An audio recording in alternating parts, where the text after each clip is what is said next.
Thanks for watching. Like, share, and subscribe. Eduhan by SDB for more educational contents and admission related important updates. Thank you. Hello everyone. Welcome to my channel. আশা করি তোমরা সবাই ভালো আছো এবং সুস্থ আছো। এই ভিডিওতে কথা বলতে যাচ্ছি অস্ট স্প্রিং 2024-এর একটি জরুরি আপডেট নিয়ে। অস্ট অর্থাৎ Ahsanul university of science and টেকনোলজির রেজাল্ট কয়েকদিন আগেই দিয়েছে, তোমরা জানো, স্প্রিং 2024-এর। তো বিভিন্ন ইউনিভার্সিটির অ্যাডমিশনের ভিডিওর পাশাপাশি এই ইউনিভার্সিটির ভিডিও বানানো হয়ে থাকে। তো আজকে এই ইউনিভার্সিটির প্রথম মাইগ্রেশন লিস্ট বা ফার্স্ট মাইগ্রেশনের যে লিস্ট সেটি দিয়ে দেওয়া হয়েছে ইঞ্জিনিয়ারিং স্টুডেন্টদের জন্য। এবং সেই সঙ্গে অস্ট্রিয়া ইঞ্জিনিয়ারিং সাবজেক্টগুলোর পাশাপাশি বিবিএ ও পড়ানো হয়। তো বিবিএ বা ব্যাচেলর অফ বিজনেস অ্যাডমিনিস্ট্রেশনের ক্ষেত্রে সেকেন্ড লিস্ট বা সেকেন্ড ওয়েটিং লিস্ট যে যাই বলো না কেন সেটা দিয়ে দেওয়া হয়েছে। তো সেগুলো নিয়ে ডিসকাস করার চেষ্টা করবো এই ভিডিওতে। এবং যে ডেটগুলোতে আবার পরবর্তীতে ওয়েটিং লিস্ট দেওয়ার সম্ভাবনা রয়েছে বা পরবর্তীতে আরো ওয়েটিং লিস্ট দিতে পারে সেগুলো নিয়েও কথা বলার চেষ্টা করব। এবং যারা ওয়েটিং লিস্টে নাম এসেছে তোমাদেরকে কি করতে হবে বা নেক্সট প্রসিজার কবের মধ্যে করতে হবে সেগুলো নিয়ে তোমাদেরকে আমি জানানোর চেষ্টা করব। তাই অনুরোধ করবো ভিডিওটি তোমরা অবশ্যই শেষ পর্যন্ত দেখবে।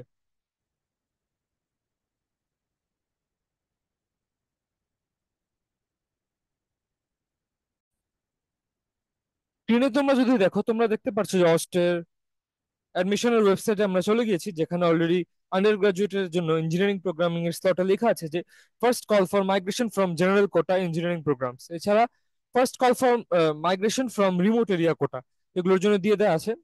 তো জেনারেল কোটা তোমরা দেখতে পাচ্ছ যে অলরেডি এখানে একটা লিস্ট দেওয়া আছে, যেখানে লিখে দেওয়া আছে যে তোমাদেরকে এই লিঙ্কে ক্লিক করার মাধ্যমে অ্যাডমিশনের প্রসেসটা কমপ্লিট করে নিতে হবে আহ, আগামীকালকে অর্থাৎ 24 আগস্ট 2024-এর মধ্যে, শনিবার রাত 11টা 59-এর মধ্যে।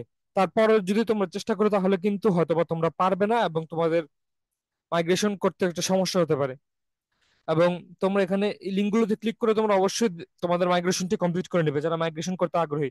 বা এছাড়া যদি তোমরা মাইগ্রেশন করতে না চাও তোমরা তোমাদের তোমার অথরিটি যে আইডি পাসওয়ার্ড বা কোনো ডিটেল কিছু দিয়েছে সেগুলো দিয়ে তোমরা লগ ইন করে ক্যান্সেল মাইগ্রেশনে চলে প্রেস করতে পারবে হোপফুলি, যদি কেউ যে সাবজেক্ট পেয়েছে সেটা নিয়ে স্যাটিসফাইড থাকো। তো এখানে দেখতে পাচ্ছ যে অলরেডি কিছু কিছু স্টুডেন্টের 338 344 এরকম অনেকের সিএসসি তে মাইগ্রেশন রয়েছে।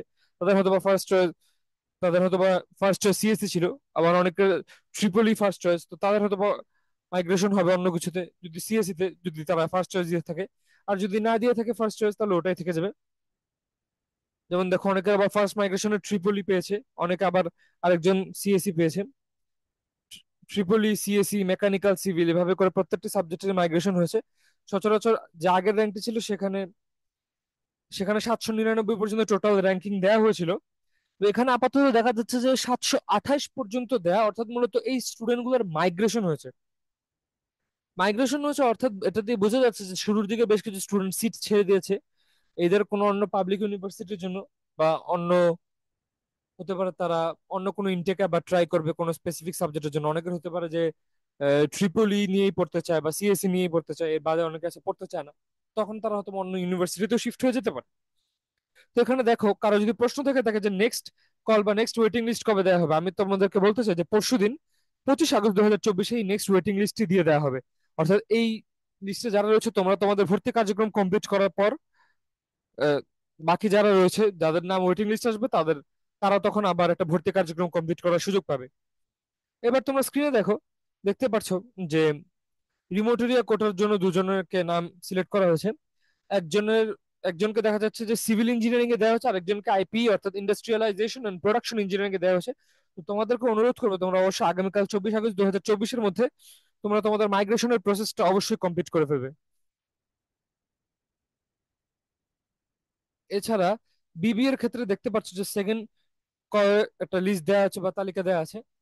তোমাদেরকে এখানে তোমাদেরকে বলে দেওয়া আছে যে বিবিএর প্রোগ্রামও অ্যাডমিট হয়ে যেতে বা ভর্তি হয়ে যেতে 29 আগস্ট 2024-এর মধ্যেই, এবং অবশ্যই উইদিন ব্যাংকিং আওয়ার্স।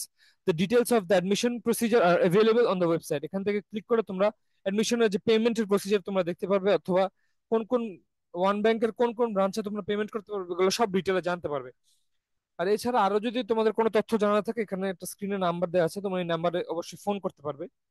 তো দেখো তোমরা আগেরবার বিবিএ তে 100 জন পর্যন্ত মেরিট লিস্ট দেওয়া আছে, এবার 101 থেকে শুরু করে 137 জন পর্যন্ত সিলেক্ট করা হয়েছে। আগের অনেকে হয়তো বা ভর্তি হয়নি, দ্যাটস ওয়াই এটা করা হয়েছে। তো তোমরা অবশ্যই 29 তারিখের মধ্যে তোমাদের ভর্তি কার্যক্রমটি কমপ্লিট করে ফেলবে পেমেন্টের মাধ্যমে এবং আদার অফিসিয়াল কাজগুলোর মাধ্যমে। এখানে মাইগ্রেশনের কিছু নেই, কারণ এখানে মূলত ওয়েটিং লিস্ট। কারণ বিবিএ তো পরীক্ষা আলাদা, বিবিএ থেকে তো আর ইঞ্জিনিয়ারিং বা আর্কিটেকচার মাইগ্রেশন হবে না।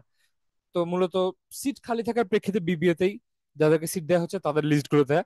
এবং ইন কেস যদি এখান থেকেও কেউ ভর্তি না হয়, পরবর্তীতে আবারও তালিকা দেয়া হতে পারে। তো এই ছিল ওভারঅল কথাবার্তা। তো যারা তোমরা ইঞ্জিনিয়ারিং এ মাইগ্রেশন হয়েছে, তোমাদেরকে আমি অবশ্যই অবশ্যই অনুরোধ করবো কালকে 24 তারিখের মধ্যে তোমরা তোমাদের এই মাইগ্রেশনের প্রসেসটা কমপ্লিট করে ফেলবে অবভিয়াসলি। এবং যারা বিবিএ স্টুডেন্ট, তোমাদেরকে অনুরোধ করবো তোমরা অবশ্যই কমপ্লিট করে ফেলবে সেটি 29 তারিখের মধ্যে। ভিডিওটি পছন্দ হলে তোমরা অবশ্যই লাইক করবে। যারা তোমাদের কোনো পরিচিত ব্যাচমেট বা ফ্রেন্ড যারা অস্ট্রেস পরীক্ষা দিয়েছে এবং ওয়েটিং লিস্টের জন্য অপেক্ষা করছিল কোনো সাবজেক্টের জন্য, তাদেরকে জানিয়ে দিবে যে ওয়েটিং লিস্ট দেওয়া হয়েছে বা মাইগ্রেশন লিস্ট দেওয়া হয়েছে, সেগুলো অবশ্যই যাতে চেক করে নেয় এবং পরবর্তী স্টেপগুলো কমপ্লিট করে ফেলে। এছাড়া অস্ট হোক বা অন্যান্য ইউনিভার্সিটি গুলো হোক, পাবলিক ইউনিভার্সিটি বা প্রাইভেট ইঞ্জিনিয়ারিং ইউনিভার্সিটি, অন্যান্য যত সব বিশ্ববিদ্যালয় হোক, সেগুলোরও জরুরি অ্যাডমিশন রিলেটেড আপডেট নিয়ে ধারণা পেতে বা জরুরি ভিডিও পেতে আমার চ্যানেলটি তোমরা অবশ্যই সাবস্ক্রাইব করে রাখতে পারো। ততদিনের জন্য তোমরা সবাই ভালো থাকবে এবং সুস্থ থাকবে। ধন্যবাদ সবাইকে।